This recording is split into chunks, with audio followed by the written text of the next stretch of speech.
9월 셋째 주, 9월 15일 주일의 아침입니다.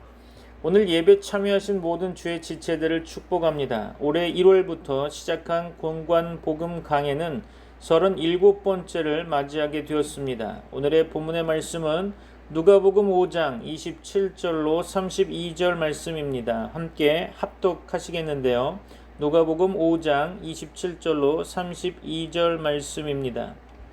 그 후에 예수께서 나가사 레위라 하는 세리가 세관에 앉아 있는 것을 보시고 나를 따르라 하시니 그가 모든 것을 버리고 일어나 따르니라.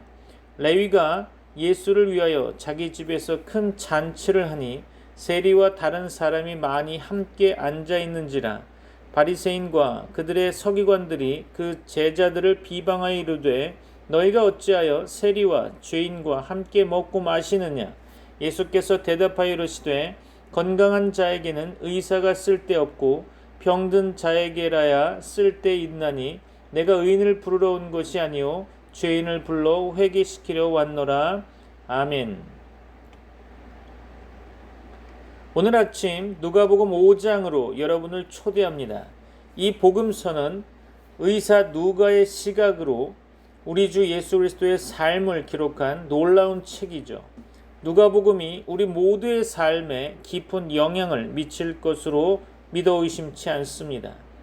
여러분이 한 주에 20-30분 듣는 이 설교로 행복을 누린다고 생각한다면 제가 이 설교를 준비하는데 15시간 정도 걸린다는 것을 생각해 주시고 기도해 주시기를 바랍니다.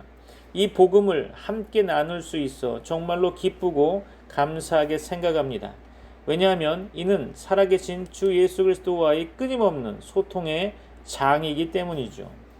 이 복음은 우리를 성결하게 하고 우리의 신앙을 점검하게 하며 우리의 삶을 격려하기도 합니다. 우리가 지금 이 자리에 있는 것은 하나님께서 그렇게 계획하셨기 때문이겠죠. 믿습니까? 그분은 우리가 오늘 이 본문의 말씀을 함께 나누게 될 것도 알고 계십니다. 오늘 본문에는 예수님이 하신 가장 명확하고 정의적인 말씀 중 하나가 담겨 있는데요. 사실 이 말씀을 이해하는 것은 기독교의 본질을 파악하는 것입니다. 그 말씀은 32절에 있죠. 나는 의인을 부르러 온 것이 아니라 죄인을 회개시키러 왔다. 그렇죠. 이 문장에서는 예수님은 왜 성육신 하셔야 했는지, 왜 처녀의 몸에서 태어나셔야 했는지, 왜 공생애의 삶을 살아야 하셨는지, 왜 죽으셔야 했는지, 왜 부활하셔야 했는지, 왜 승천하셔야 했는지, 왜 보혜사로 성령을 보내주셔야 했는지를 축약적으로 말씀하고 있는 거죠. 구원의 전체 영광스러운 계획은 사실 이 말씀에 요약되어 있는 것입니다. 그분은 죄인들을 회개의 자리로 부르러 오셨습니다. 주 예수 그리스도는 회개할 죄인들을 구원하기 위해 오신 것입니다. 우리가 누가복음을 통해 우리 주 예수님의 삶을 살펴본다면 우리는 이 주제를 계속해서 만나게 될 것입니다. 왜냐하면 모든 복음 사역의 핵심은 죄인들을 회개로 부르는 것이기 때문이죠. 여기에는 사람들을 죄인으로 정의하고 하나님의 법에 비추어 그들을 바라보며 하나님의 영이 회개를 일으킬 수 있도록 하고 성령을 통해 믿음을 이끌어낼 수 있게 하므로 그리스도의 영광을 드러내는 것이 포함되어 있습니다. 그리고 그 믿음과 회개를 바탕으로 구원이 이루어지는 것입니다. 이것이 항상 참된 설교의 주제가 되어야 하는 거겠죠. 그것은 회개이며 죄인들에게 필요한 메시지일 것입니다. 예수님은 우리가 아는 바와 같이 기독교 신앙이 좋은 사람들을 위한 것이 아니라 죄인들을 위한 것이라고 말씀하셨습니다. 교회는 자신이 의롭다고 생각하는 사람들을 위한 것이 아닙니다. 교회는 자신이 의롭지 않다는 것을 인정하는 사람들을 위한 곳이죠. 교회는 완벽한 사람들로 가득 차 있지 않다라는 비판을 자주 듣게 되는데요. 맞습니다. 하지만 적어도 우리는 완벽하지 않다는 것을 알고 있어야 하는 거죠. 그래서 우리가 여기에 모여 있는 것입니다. 이곳은 의인들을 위한 클럽이 아닙니다. 이곳은 죄로 아픈 사람들을 위한 영적 병원인 것이죠. 우리는 그것을 이해해야 합니다. 그리고 여러분은 그리스도 안에서 성장할수록 그분을 더 사랑하게 되고 더 성숙해지는 것입니다. 성경의 큰 진리를 더 잘 이해하게 될수록 자신이 얼마나 비참한 상태인지를 더 깨닫게 된다는 것을 알고 계십니까? 자신의 죄악에 대해 불안하고 괴로워하는 것은 성숙의 징후인 것입니다. 그래서 우리는 성숙한 성도일수록 자신의 죄를 더 인식하여 낮아짐의 자세로 살아간다고 말할 수 있을 것입니다. 죄를 인식하지 않고는 하나님의 나라에 들어갈 수 없는 것입니다. 이것은 예수님 당시 유대 사회에서는 전혀 낯선 개념이었죠. 누가는 예수님의 사역에 대한 논의를 시작하면서 이 점을 명확히 하고 있는 것입니다. 참고로 누가복음 4장에서 언급하고 있는데요. 누가복음 4장 17절을 잠시 볼까요? 선지자 이사야의 글을 들이거늘 책을 펴서 이렇게 기록된 데를 찾으시니 곧 그렇죠. 여러분은 나사렛 회당에서 있었던 이 극적인 일을 혹 아십니까? 예수님은 그분이 자란 회당에 오셨습니다. 그곳은 어린 시절과 청년 시절에 알고 지내던 사람들과 함께했던 곳으로 아마도 그분의 친척들도 여전히 그 회당에 참석하고 있었을 것입니다. 예수님 입장에서 아주 친숙한 사람들이 있는 아주 익숙한 장소였다는 거죠. 예수님은 회당에 들어가 이사야 61장의 메시아적 성취를 선포하셨습니다. 그분이 바로 오랫동안 기다려온 메시아이자 구세주였다는 것을 성경을 통해 입증하신 거죠.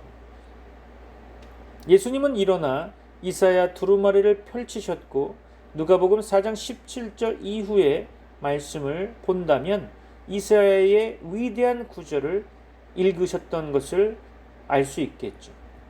주의 성령이 내게 임하였으니 이는 가난한 자에게 복음을 전하게 하시려고 내게 기름을 부으시고 나를 보내사 포로된 자에게 자유를 눈먼 자에게 다시 보게 함을 전파하며 눌린 자를 자유롭게 하고 주의 은혜의 해를 전파하게 하려 하심이라. 아멘.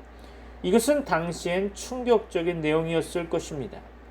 예수님은 그 구절에 대한 해석을 계속 이어 나가셨죠. 21절에서 이에 예수께서 그들에게 말씀하시되 이 글이 오늘 너희 귀에 응하였느니라 라고 말씀하시며 해석을 시작하셨습니다. 그 후 메시아가 가난한 자, 포로된 자, 눈먼 자, 눌린 자들에게 구원을 가져오셨다는 것을 설명하셨죠. 하지만 그날 회당에 있던 사람들은 불쾌감이 이루 말할 수 없었을 것입니다. 그들은 영적으로 가난한 자가 아니라 영적으로 엘리트라고 자부했기 때문이죠. 그들은 죄에 갇힌 포로가 아니라 의로운 사람들이라고 여겼기 때문일 것입니다. 그들은 영적 진리에 눈먼 것이 아니라 오히려 볼 수 있는 사람들이었다고 자신했겠죠. 또한 그들은 죄책감으로 눌려있지 않다고 스스로 생각하고 있었기에 그들은 자신의 노력으로 하나님과의 의를 세웠다고 생각하고 있었을 것입니다. 그들은 가난한 자, 포로된 자, 눈먼 자, 눌린 자가 아니었습니다. 그래서 예수님이 하신 말씀과 그 방식에 크게 불쾌했을 것입니다. 결국 예배가 끝날 무렵에는 그를 절벽에서 밀어내고 죽이려 했던 거죠. 그 불쾌감이 너무나 컸다는 것입니다. 그들은 주 예수 그리스도께서 그들의 상태에 대해 내린 평가를 받아들이지 않았던 거죠. 그들은 자신이 가난한 자, 포로된 자, 눈먼 자, 눌린 자라는 것을 인정하지 않았고 스스로를 자랑할 것이 없는 영적으로 파산한 상태임을 인정하지 않았던 거죠. 그들은 사람들과 하나님 앞에서 자신이 자유하다고 생각하고 있었을 것입니다. 하지만 예수님은 우리가 읽은 32절 본문 말씀 가운데 그런 사람들에게는 아무것도 할 수 없다고 말씀하시죠. 그분은 의인을 부르러 오신 것이 아니라 죄인을 회개시키러 오셨습니다. 자신이 의롭다고 생각하는 사람에게는 결코 구원이 없고 죄의 용서도 없으며 영생도 없습니다. 예수님은 그분의 사역을 가난한 자, 포로된 자, 눈먼 자, 눌린 자에게 집중하셨습니다. 그분은 자신의 진정한 상태를 이해하는 사람들, 사회에서 소외된 사람들, 어떤 희망도 없이 살아가는 사람들, 장애나 마비, 질병과 심지어 나병까지, 또한 사회적 낙인이 찍힌 그들에게 집중하셨던 거죠. 그래서 누가복음을 통해 살펴보면 예수님은 소외된 사람들과 함께 시간을 많이 보내셨음을 알 수 있습니다. 예수님은 세리와 죄인의 친구라는 별명을 얻으셨죠. 하지만 그 사람들이 자신의 진정한 상태를 받아들였기 때문에 예수님은 그들에게 사역할 수 있었던 거죠. 그들은 자신이 아프다는 것을 알고 있는 병자들로서 육체적으로 뿐만 아니라 영적으로도 치료가 절실히 필요한 사람들이었습니다.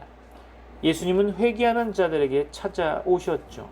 그분은 잃어버린 자를 찾고 구원하기 위해 오셨던 것입니다.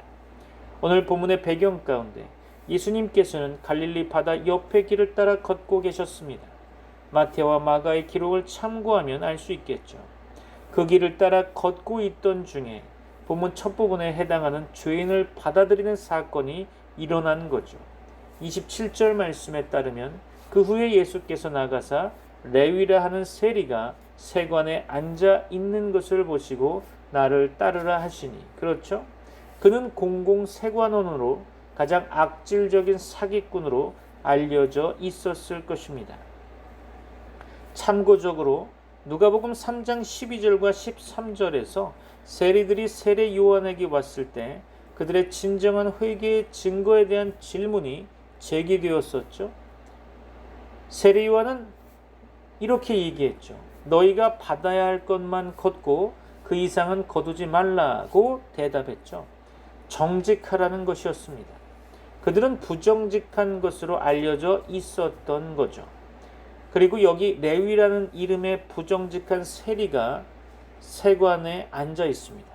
이 레위는 마태라고 부르며 마태는 그의 복음서 마태복음에서 스스로를 마태라고 지칭하고 있죠. 마태라는 뜻은 여호와의 선물이라는 뜻입니다.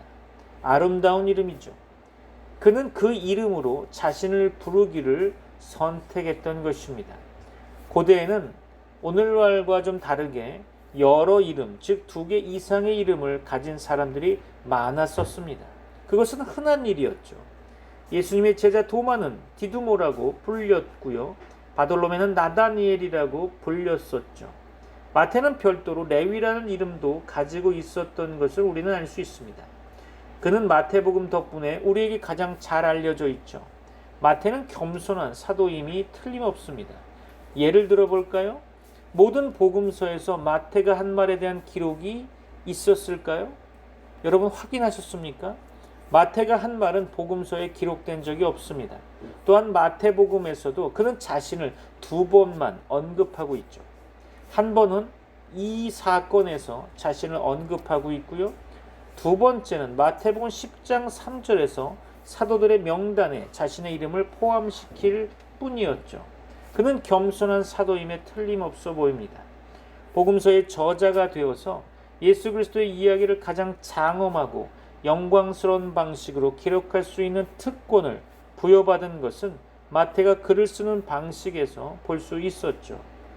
예수님을 위대한 왕으로 제시하는 것은 그에게 항상 놀라움의 문제였고 아마도 그의 경외심을 자극했을 것입니다.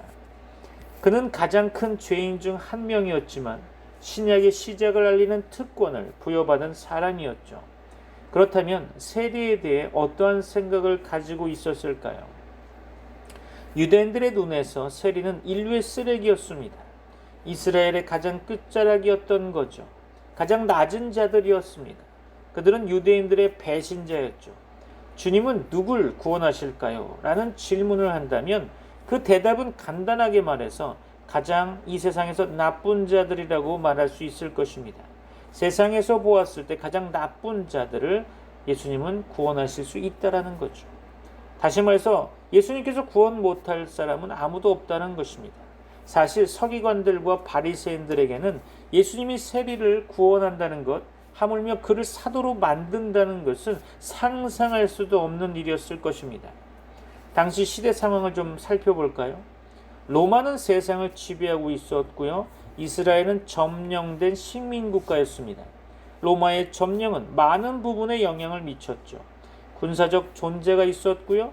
이두메와 같은 이방 왕들이, 즉 로마에 의해 권력을 부여받아 헤롯 안티파스가 유대의 갈릴리를 통치하고 있었죠.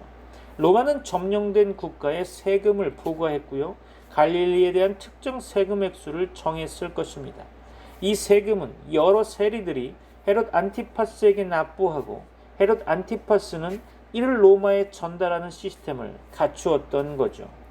헤롯 안티파스는 로마법에 따라 세금 면허를 최고 입찰자에게 판매했습니다. 이것은 매우 수익성이 좋은 사업이었고요. 만약 여러분이 비양심적인 사람이라면, 또한 사기꾼이라면, 그래서 거짓말하고 속이고 사람들을 착취하는 것에 개의치 않았다면 세금 면허를 얻기 위해 줄을 서게 될 것입니다. 당신은 또한 자신의 유대인 혈통을 진지하게 여기지 않아도 되었고, 왜냐하면 당신은 모든 배신자의 배신자가 될 것이기 때문이죠. 사람들을 착취할 뿐만 아니라 그 돈을 이방인에게 주기 때문에 이는 상상할 수 없는 일을 하는 것이었죠. 어딘가에서 마태는 자신의 출생권을 사고 유산과 명성 그리고 사회적 지위를 모두 거래했을 것입니다. 그는 아마도 자신의 가족을 욕되게 하고 그를 아는 모든 사람들에게는 불명예를 안겼을 것이며 세금 면허를 사들임으로써 폭력배와 강제집행자, 다른 세리들과의 삶을 스스로 선택했을 것입니다. 로마 정부는 연말에 납부해야 할 세금 액수를 정했죠. 그 이상의 금액은 세리들이 가져갈 수 있었던 거죠. 마태는 바로 그런 세리 중 한 명이었다는 것입니다. 정해진 세금, 인도세, 각종 관세 등이 있었고요. 이러한 세금은 절도와 착취를 가능하게 했죠. 그리고 세금을 납부하지 못하면 그들은 대출업자가 되어 50% 이상의 이자로 돈을 빌려주었습니다.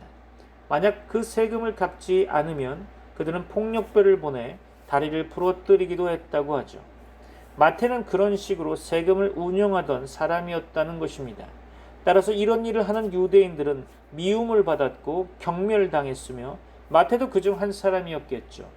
그는 착취를 했고 아마도 부자들로부터 뇌물을 받아 가난한 사람들을 괴롭혔고 이 모든 것을 이방 로마의 권위 아래에서 행했을 것입니다. 유대인들은 오직 하나님께 세금을 바치고 싶어 했기 때문에 이 모든 것을 경멸했겠죠. 그들은 회당에서 출입이 금지되었고 거기에 갈 수도 없었습니다. 왜 그럴까요? 세리는 그들로부터 부정한 것으로 간주되었고 의식법에 따라 부정한 동물들과 함께 분류되었기 때문이죠. 그들은 이방인들과 동일시되었고 회당에 들어가면 전체 시설을 더럽힐 수 있었으니 가까이 다가가는 사람들을 오염시킬 수 있었다는 것입니다. 그들은 회당에 들어갈 수 없었고 법정에서 증언하는 것도 금지되었습니다. 왜냐하면 그들은 거짓말쟁이로 여겨졌기 때문이죠. 탈무드는 유대 역사에서 두 가지 유형의 세리를 구분했습니다. 첫 번째 유형은 가바이라고 불렸는데요. 가바이는 일반 세금 징수자와 같았으며 정기 세금을 징수했습니다. 여기에는 토지세, 즉 재산세와 소득세가 포함되었다고 하죠. 토지세는 농작물과 곡물에 대한 세금도 포함되었고요. 곡물세는 10%, 과일과 포도주세는 20%였습니다. 소득세는 1% 정도였죠. 이것은 고정세금의 일종이며 가바이는 이러한 세금을 총괄하는 큰 인물이었습니다. 참고로 성경에서 삭개오가 바로 그런 사람이었으며 이 시스템에는 착취의 여지가 많았죠. 후에 누가복음에서 삭개오에 대한 이야기를 보게 될 텐데요. 그는 자신이 한 일에 대해 매우 죄책감을 느껴 회심한 후에 자신이 착취한 돈을 4배로 갚겠다고 서원한 것을 볼 수 있겠죠. 그는 이 사업으로 부유해졌습니다. 그런데 소규모 세금 징수자도 있었는데요. 그들은 모쿠스라고 불렸습니다. 모쿠스는 일상적인 세금, 즉 관세와 수입세, 도로세, 인도세, 다리세, 편지세, 포장세, 시장세, 수레, 축세, 바퀴세 등과 같은 세금을 다루었죠. 모두 익숙하게 들리나요? 매우 다양한 세금이 있었다는 것입니다. 그들은 범죄자들이었죠. 그들은 세리 중에서도 가장 나쁜 자들이었고 범죄자 중에 가장 악질 범죄자들이었습니다. 모쿠스에는 두 가지 종류가 있는데요. 큰 모쿠스와 작은 모쿠스로 구분되었습니다. 큰 모쿠스는 직원을 고용하고 큰 세금 면허를 가지고 있었으며 모든 세금 징수소에 사람을 배치한 경우죠. 그들은 보통 도로에 배치되어 이동하는 사람들을 멈추게 하고 모든 것에 대해 세금을 부과할 수 있었죠. 많은 세금 징수 업무를 운영하고 있다면 당신은 큰 모쿠스였고 세금 징수소에 그냥 앉아만 있다면 작은 모쿠스라고 불렸던 거죠. 그들은 가장 미움받는 사람들이었고 사람들은 그들을 얼굴을 맞대고 보며 내가 당신의 돈을 원한다. 돈을 주지 않으면 당신의 다리를 부러뜨릴 거야 라고 말하는 세리에게 두려움을 느꼈겠죠. 그들은 직접 대면하는 세금 징수자로서 무자비하고 잔인하며 범죄자였고 가장 미운 존재였을 것입니다. 이들은 사회적 지위의 가장 낮은 단계에 해당되었죠. 일부 유대 문헌에서는 그들이 회개할 수 없으며 용서받을 수 없는 존재라고 말하고 있죠. 그들은 용서받을 수 없는 존재들이었을 것입니다. 마태는 그러한 작은 모쿠스였겠죠. 어떻게 할 수 있을까요? 27절에 그런 말은 정확하게 나오지 않지만 그가 세금 징수소에 앉아 있었다고 원문에 나와 있죠. 그는 최악이었습니다. 그는 가장 낮은 자였죠. 그는 인류의 쓰레기였습니다. 그는 용서받을 수 없는 존재였다는 거죠. 그는 가버나움에서 가장 미움받는 남자일지도 모릅니다. 하지만 예수님은 그를 주목하셨던 거죠. 여기서 주목하다라는 단어의 원문의 의미는 집중해서 바라본다는 의미입니다. 그는 그냥 흘끗 보신 것이 아니라 그의 눈을 고정시키고 집중해서 보았다는 것입니다. 그는 자신의 작은 오두막에 앉아 있었습니다. 예수님은 그에게 다가가셨죠. 27절에서 예수님은 그에게 나를 따르라 라고 말씀하십니다. 놀랍지 않습니까? 당신은 내가 사도로 삼고 싶은 바로 그런 사람입니다. 정말요? 당신은 완벽한 적임자입니다. 그렇게 이야기가 오고 갔겠죠. 순간 이사야가 생각나지 않습니까? 나는 입술이 부정한 사람이며 부정한 입술을 가진 백성 가운데 거하고 있습니다 라고 고백했죠. 자, 오늘 본문에서 들어가서 그리고 주님은 당신은 내가 찾고 있는 바로 그런 사람입니다. 자신의 죄가 얼마나 큰지를 이해하는 사람이죠 라고 말씀하셨던 거죠. 예수님은 이 남자의 마음을 아셨습니다. 그리고 나를 따르라 라는 명확한 명령이 있었죠. 내가 좀 상황을 정리할 수 있다면 내가 쓸 수 있는 재능이 있을 것 같아 보여 라고 말씀하시지는 않으셨습니다. 마태의 마음을 광고판처럼 읽을 수 있었던 거죠. 마태는 예수님을 알고 있었습니다. 예수님의 갈릴리 사역에서의 본거지는 가버나움이었고 이 시점에서 갈릴리 전역에 예수님에 대한 소문이 자자했었죠. 예수님은 기적을 행하시는 분, 가르치시는 분, 가난한 자와 죄수, 눈먼 자와 눌린 자의 죄를 용서하실 것이라고 알리는 분으로 잘 알려져 있었던 거죠. 마태는 분명히 자신의 마음속에서 자신이 비참하고 불행하다고는 결론에 도달했을 것입니다. 그는 가난하고 죄수이며 눈이 멀고 억압받는 사람이라고 느꼈고 많은 돈을 벌고 있음에도 불구하고 사람들에 대한 권력을 행사하고 있음에도 불구하고 그의 죄로 인해 매우 괴롭고 부담감을 느끼고 있었을 것입니다. 예수님은 그의 마음을 들여다보셨고 마태의 죄악뿐만 아니라 그의 마음속에 있는 의에 대한 갈망과 갈증, 즉 복된 마음을 보셨던 거죠. 그리고 예수님은 나를 따르라 라고 말씀하신 거죠.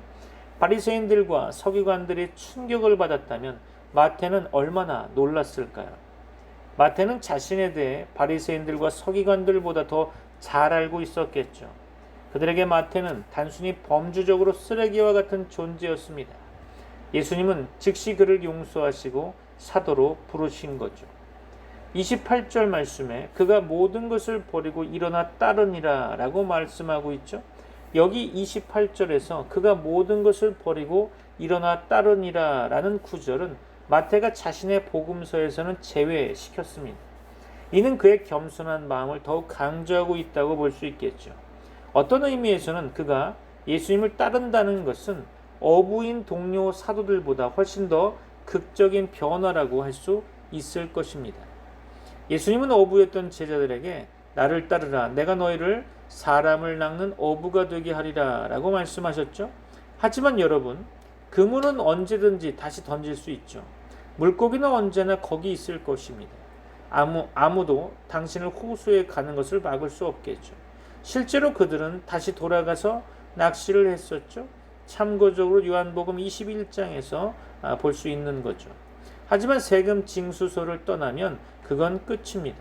다시 돌아갈 수 없는 것이며 경력이 끝나는 거죠. 어떤 면에서는 그는 언제든지 돌아갈 수 있는 어부 제자들보다 더 큰 믿음과 헌신의 행동을 한 것이라고 볼 수 있겠죠. 그는 결코 돌아갈 수 없었습니다. 하지만 그는 돌아가고 싶지 않았겠죠. 여기서 원문의 문법적 형태가 단순 과거형으로 되어 있습니다. 그는 모든 것을 버리고 일어났다는 거죠. 그리고 미완료 현재형 시제가 쓰였는데요. 이는 그가 예수님을 따르기 시작했고 그 과정은 그의 삶 전반에 걸쳐 계속되었다는 것을 알 수 있습니다. 예수님이 그를 따르라고 부르시고 그는 즉시 따랐던 거죠. 마태는 일시적인 경력을 잃었지만 영원한 운명을 얻은 것입니다. 물질적인 소유를 잃었지만 영적인 미래를 얻은 거죠. 지상의 안전을 잃었지만 하늘의 유산을 얻었습니다. 죄 많은 동료들을 잃었지만 살아계신 그리스도의 교제를 얻은 거죠. 그는 예수님이 왜 오셨는지를 이해했습니다. 죄인을 구원하기 위해서였던 거죠. 그가 바로 그 죄인 중에 하나였던 것입니다. 사실 저는 그의 구원에 대해 전혀 의문을 제기하지 않습니다. 왜냐하면 32절 말씀 가운데 예수님께서 하신 말씀, 나는 의인을 부르러 온 것이 아니라 죄인을 부르러 왔다고 말씀하셨기 때문이죠. 하나님의 성령의 역사가 그의 마음에서 일어나 용서에 대한 진정한 갈망과 순수한 믿음을 생성하고 있었으며 이는 그를 구원의 선물에 준비시키는 성령의 작업이었죠. 그것은 과거와의 단절과 새로운 삶의 걸음으로 나타났던 것입니다. 그 변화의 또 다른 증거는 29절에 나오는 레위가 그의 집에서 그를 위해 큰 잔치를 베풀었다는 구절이죠. 큰 잔치를 베풀었다면 큰 집을 가졌을 것이라고 추측할 수 있겠죠. 이는 그가 부유했음을 나타내는 또 다른 증거일 것입니다. 그는 아마도 처음에는 모든 제자들 중 가장 부유했을 것입니다. 분명히 그는 그것을 뒤로 남겼죠. 하지만 그는 큰 잔치를 베풀었습니다. 이는 그의 마음에서 일어난 변화의 또 다른 징표인 거죠. 그는 자신의 집에서 예수님을 위해 큰 잔치를 베풀었고 세금 징수자들의 큰 무리가 모였습니다. 왜냐하면 그가 아는 사람들은 오로지 세금 사업에 종사하는 사람들, 즉 나쁜 사람들 뿐이었기 때문이겠죠. 그리고 저는 여기에서 다른 사람들이라는 부분이 마음에 듭니다. 마태는 그들을 죄인이라고 부르죠. 모든 곳에서 온 가바이와 모쿠스들이 모였을 것입니다. 그들은 서로를 다 알고 있었겠죠. 그들은 기적을 행하시는 예수님에 대해 듣고 있었으며 아마도 그들은 우리가 그분과는 절대 가까이 갈 수 없을 거야. 그는 매우 종교적인 분이고 하나님을 위해 말씀하시며 하나님으로부터 좋은 소식을 전하고 사람들을 고치시는, 그래서 우리를 고치실 리는 없어. 우리에게는 관심이 없을 거야. 우리는 가장 낮은 존재들이고 쓰레기와 같은 존재니까 라고 생각했을 것입니다. 반대로 그들 중 한 사람이 회심하자 그는 거대한 축하잔치를 열었습니다. 예수님이 주인이시고 그는 자신의 사회적 세계에 존재하는 유일한 사람들, 즉 모든 하층 인물들을 초대했습니다. 이것은 이 사람들이 참석한 가장 엄숙한 자리가 되었겠죠. 저는 29절 끝부분이 마음에 듭니다. 그들과 함께 앉아 있었다는 거죠. 왜 그들이 이렇게 앉았는지 아십니까? 아마도 오랜 저녁 식사 시간 때문이었을 것입니다. 그들은 그냥 의자에 앉아서 20분 만에 식사를 해치우는 그런 것이 아니었습니다. 하루 종일 이어지는 자리였던 거죠. 그들은 기대어 앉아서 이야기를 나누고 음식을 먹었던 거죠. 누가복음에는 약 10개의 저녁 만찬이 등장하는데요. 그 자리에서 깊은 대화가 많이 이루어졌기 때문에 아마도 성경은 기록하고 있을지도 모릅니다. 예수님이 계시고 마태는 그의 회심의 기쁨 속에 있으며 제자들도 함께하고 그리고 세상의 모든 하층 인물들이 모여 있었죠. 그 대화가 어땠을지 상상할 수 있겠습니까? 하지만 이곳이 바로 선교지인 것입니다. 오랜 시간 동안 크리스천으로 지내는 것의 슬픈 점 중 하나는 그 소외된 집단과의 관계가 줄어든다는 것이죠. 그렇습니까? 맞습니까? 주님을 알수록 우리가 전해야 할 사람들로부터 고립되기 쉽습니다. 우리는 크리스천들로 둘러싸이게 되고 그것은 좋은 일이겠지만 우리는 성도들 간의 소중한 교제를 사랑하며 나누며 바로 그 새롭게 되는 크리스천들이 불신자 친구들과 함께하며 그들을 전도하려는 열정을 가지고 있음을 보게 됩니다. 그래서 이 잔치는 마태의 옛 삶의 끝과 새 삶의 시작을 기념하기 위한 것이었겠죠. 하지만 그 이상으로 이것은 전도적인 저녁 식사였고 예수님이 주인이셨습니다. 예수님이 죄인을 맞이하는 놀라운 모습을 볼 수 있겠죠. 둘째로 그는 의인들을 거부하셨습니다. 30절에서 바리새인들과 그들의 서기관들이 불평하기 시작했다고 나오죠. 그가 이러한 사람들과 무엇을 하고 있지? 분명히 그들은 그 무리에 초대받지 않았고 그 무리에 가고 싶어 하지도 않았겠죠. 그들은 그 집에 들어가지 않았고 그들은 부정한 사람들이었습니다. 하지만 그들은 일이 일어나고 있다는 것을 알고 있었고 아마도 그곳에서 나오는 소리를 들었을 것입니다. 아마도 나중에 밖에서 이렇게 물었겠죠. 왜 예수는 세금 징수자들과 죄인들인 그들과 함께 먹고 마시나요? 이건 말도 안 되는 행동입니다. 이런 사람들과 무엇을 하려고 하나요? 그렇죠. 바리새인과 서기관들은 도덕적 다수파였지만 누군가가 말했듯이 하나님은 도덕적 다수파를 찾고 있는 것이 아닙니다. 그는 거룩한 소수파를 찾고 계시죠. 그 종교 지도자들은 외적인 것에만 관심이 있었을 것입니다. 그들은 겉으로 보이는 것, 행동과 외관이 경건하고 종교적으로 보이는 것에만 신경을 썼다는 거죠. 그들은 도덕적이었겠지만 거룩하지는 않았습니다. 그들은 은혜가 없었고 구원이 없었으며 하나님이 그 안에 없었습니다. 예수님은 도덕적인 사람들을 외면하고 죄인들을 거룩한 사람들로 만드셨죠. 그들의 발언은 신랄한 비난을 의도한 것입니다. 그것은 진정한 질문이 아니라 일종의 수사적 질문으로 복수적이고 씁쓸한 의도를 가지고 있었던 거죠. 그들은 분노를 표출하고 있습니다. 왜 세금 징수자들, 죄인들과 함께 먹고 마십니까? 그들은 제자들에게 분노를 쏟아내며 진정한 의인이라면 결코 이런 무리와 어울리지 않을 것이라고 비난하고 있는 거죠. 예수님의 사역 내내 이 갈등은 계속 이어지죠. 예수님은 죄인들과 동일시 되었습니다. 이 종교 지도자들은 스스로를 의인으로 인식하고 있기 때문에 예수님과의 갈등은 불가피하게 된 거죠. 그들의 사고방식은 자신들 안에 죄가 없다고 가정했다는 것입니다. 그들은 실제로 의인이라고 생각했겠죠. 따라서 그들의 생각은 그들의 적들이 하나님의 적들이라고 여기는 것이죠. 그들의 신학과 다른 모든 것은 이단으로 간주하고 그들의 행동과 다른 것은 부정으로 여겼던 거죠. 그들의 의로움을 의심하는 사람은 하나님을 의심하고 신성을 모독하는 것으로 여겼겠죠. 예수님은 그들의 발언을 듣고 계셨습니다. 31절 말씀에 예수께서 그들에게 대답하셨다라고 나오죠. 그분의 대답은 세 부분으로 나뉠 수 있으며 여기 두 가지가 주어지고요. 제가 마태복음에서 하나를 추가하려고 합니다. 그의 대답의 첫 번째 부분은 비유에서 나오죠. 병이 없는 자에게는 의사가 필요하지 않고 병든 자에게 필요하다. 이것은 얼마나 명백한 사실입니까? 의사들은 건강한 사람에게 가지 않고 병든 사람에게 가야 하는 거죠. 바리새인들이 반박할 수 있었을까요? 아마도 없었겠죠. 예수님은 병든 자에게 오십니다. 그는 신성한 의사, 즉 영적인 의사인 거죠. 그래서 예수님은 그들에게 첫 번째로 비유를 통해 대답하신 것입니다. 둘째로 그는 성경을 통해 그들에게 대답하십니다. 마태복음 9장 13절에서 예수님은 가서 이것이 무슨 뜻인지 배우라. 나는 희생보다 자비를 원한다 라고 말씀하셨죠. 이 말씀은 호세아 6장 6절에서 인용된 것으로 하나님은 외적인 희생 제사를 원하지 않으신다고 말씀하시는 것입니다. 그가 원하는 것은 자비로운 마음인 거죠. 이는 팔복에도 나와 있습니다. 원문으로 번역해 보면 자비한 자는 복이 있나니 그들이 긍휼을 받을 것이며, 그렇죠? 그들은 자비가 없었고 그러므로 자비 없이 심판받을 것입니다. 마태복음 9장 13절에서 예수님이 하신 말씀은 가서 배우라 라는 구절을 시작하며, 이는 익숙한 랍비의 저서에서 볼 수 있는 표현인데요. 불필요한 무지를 꾸짖는데 사용되곤 했습니다. 가서 배우라.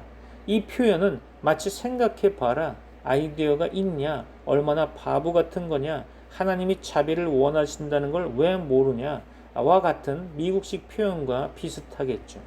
그는 의식과 외적인 도덕이 회개하는 마음과 의를 향한 갈망과 분리되어 있는 것을 싫어하십니다. 그래서 예수님은 비유로 대답하시고 성경으로 대답하시며 마지막으로 개인적인 권위로 대답하십니다. 32절 말씀에서 나는 의인을 부르러 온 것이 아니라 죄인을 부르러 왔다고 말씀하십니다. 예수님은 나는 죄인을 위해 여기 있다라고 말씀하시는 거죠.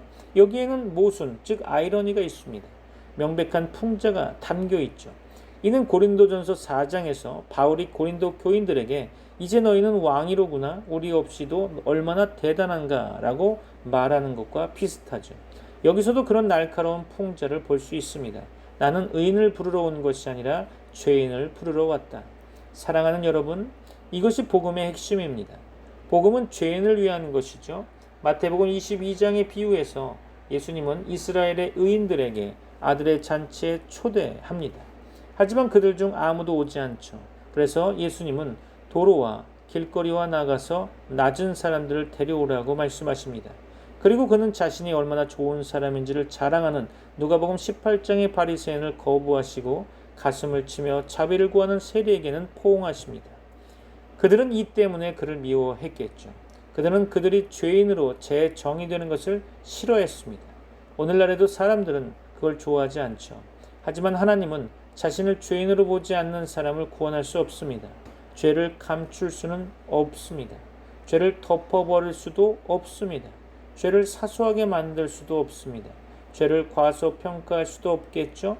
죄를 피상적인 것으로 바꿀 수도 없습니다.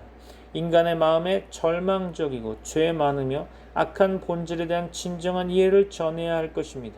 그래야만 사람이 스스로를 가난하고 포로이며 눈먼 자, 억압받는 자로 이해하게 되고 하나님의 법과 그 법의 하나님을 위반한 결과로 그리스도 없는, 하나님 없는 영원한 지옥으로 향하고 있다는 것을 깨닫게 되는 것이죠. 하나님의 은혜와 성령의 역사로 그 사람이 자신의 죄 많은 마음에 대한 진정한 평가와 예수 그리스도와 그의 십자가에서 이루신 사역을 통해 제공된 하나님의 은혜를 이해할 수 있다면 그 사람은 구원받을 수 있을 것입니다. 이 바리새인들과 서기관들은 너무도 길을 잃어버려서 죄인들에게 자비를 베풀지 않았죠. 그들은 자신에게 필요하지 않았고 베풀 자비도 없었던 것입니다. 그들은 자비로운 의사에게 증오로 가득 차 있었죠.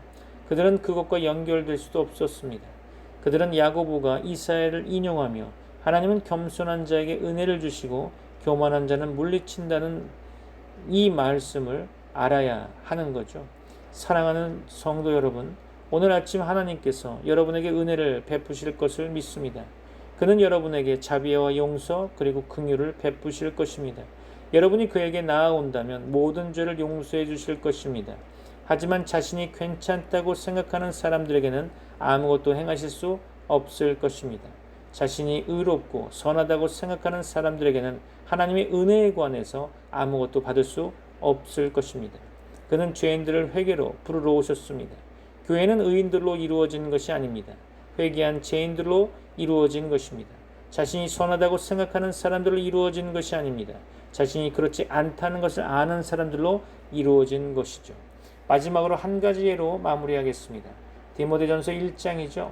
1장 8절을 보면 우리는 법이 선하다는 것을 압니다. 하나님의 법은 합법적으로 사용될 때 선하죠. 법은 좋은 의도를 가지고 있습니다. 또한 법은 좋은 목적을 가지고 있죠. 하나님의 거룩한 법은 도덕, 즉 옳고 그름에 대한 하나님의 기준으로 그것은 선하며 그의 거룩함을 반영하는 거죠. 법은 좋은 것입니다. 법이 왜 좋다고 생각하십니까? 그것은 우리가 법에 비추어 볼 때 우리가 죄인임을 깨닫도록 도와주기 때문이죠.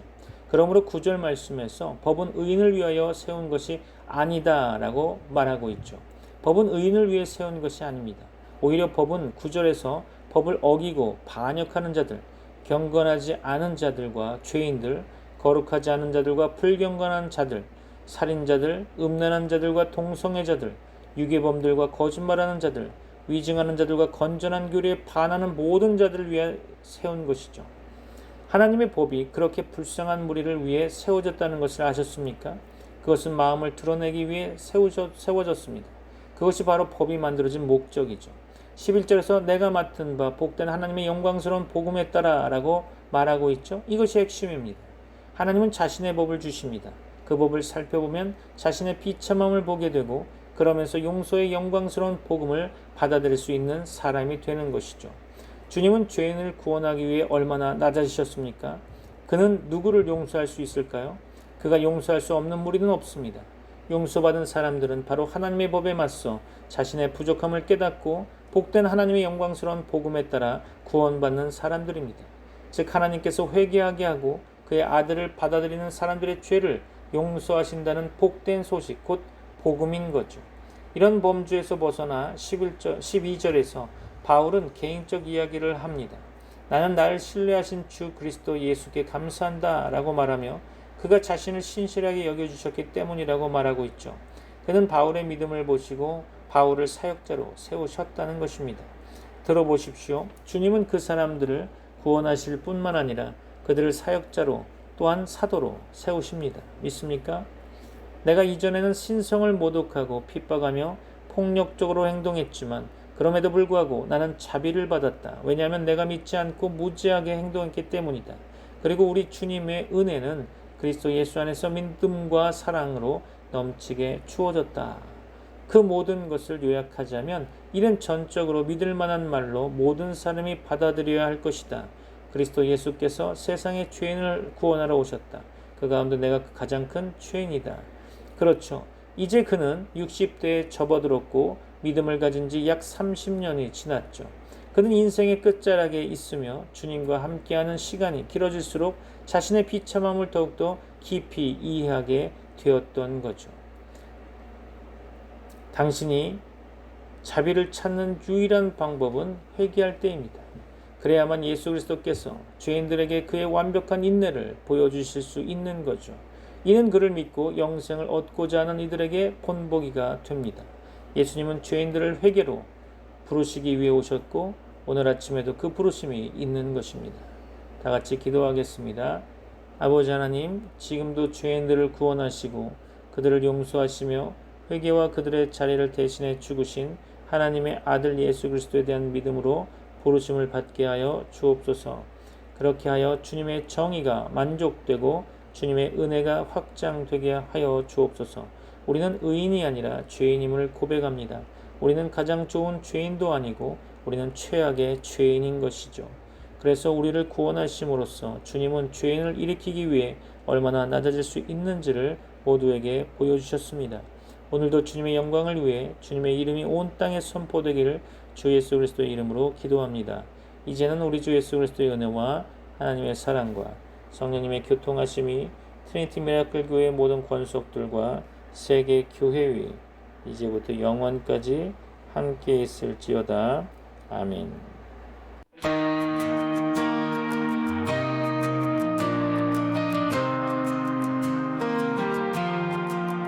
오직 성령이 너희에게 임하시면 너희가 권능을 받고 예루살렘과 온 유대와 사마리아 땅 끝까지 이르러 증인이 되리라. 주님의 증인 세상 모든 곳에서 주의 이름 전하리. 증인이 되리라. 주님의 사랑 온 땅에 퍼지리. 주님의 복음이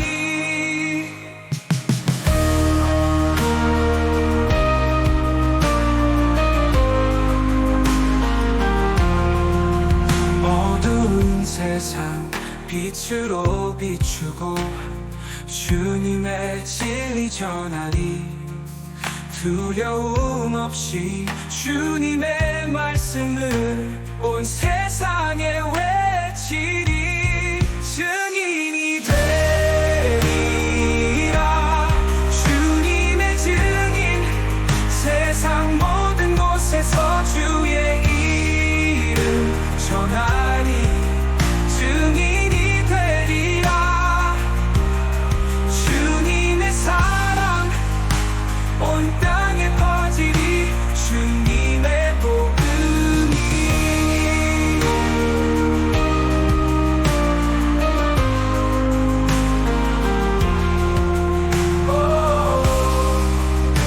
어두운 세상 빛으로 비추고 주님의 진리 전하리 두려움 없이 주님의 말씀을 온 세상에 외치리 성령의 능력으로 우리를 채우사